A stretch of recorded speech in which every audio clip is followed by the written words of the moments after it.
चीज तो मैं आपके चैनल के माध्यम से आपके करोड़ों दर्शकों को ये बताना चाह रहा हूं कि कांग्रेस जीएसटी के विरोध में न थी, न है और न रहेगी।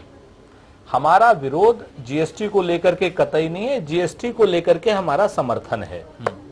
और इस बात को अगर हमारा समर्थन न होता तो लोकसभा और राज्यसभा से पारित नहीं हो सकता था। ये अपने आप में सच है। हम ही लोग हैं जिन्होंने इसी जीएसटी में 122 संशोधन कराए हैं। वर्तमान सरकार से दबाव डाल करके 122 संशोधन हुए हैं और सरकार मजबूर हुई है उन संशोधनों को करने के लिए।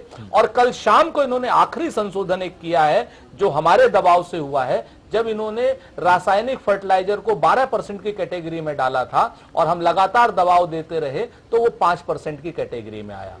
जीएसटी के समारोह के नाम पर जो तमाशा हो रहा है उसका हमने बहिष्कार किया, उससे हम अलग रहे और हमने उसका प्रतिरोधात्मक अपना काम किया। उसमें किसी को क्या आपत्ति है? भाई आपने एक समारोह किया, हम उस समारोह में नहीं गए।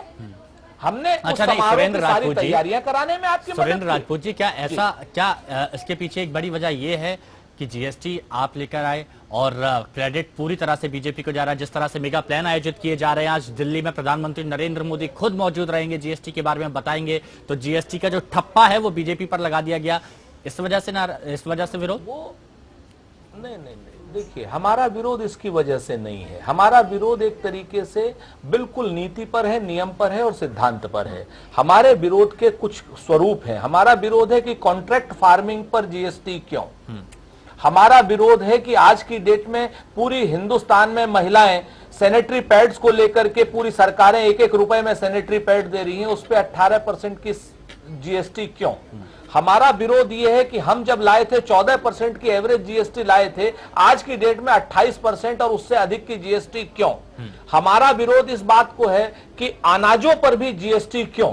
हमारा विरोध इन सारी चीजों को लेकर के कि जो जीएसटी की अभी भी जो डिस्क्रिपेंसीज बची हैं, उन्होंने बहुमत का लाभ लेकर के जो चीज हम और कहना चाह रहे थे उसको हम सुधार के रास्ते में हम दबाव बना रहे हैं। और आगे भी जिस तरीके से कल फर्टिलाइजर पे इन्होंने कम किया है, ठीक है, आप चाहते हैं कि आगे भी थोड़े थोड़े बदलाव होते रहे जिससे आम जनता को यहाँ पर राहत मिले। और 28% का स्लैब आप बोल रहे हैं बहुत ज्यादा है। एक महत्वपूर्ण बात और है हिमांशु, एक महत्वपूर्ण बात और है। आप इस चीज को देखें, जीएसटी एक कानून है।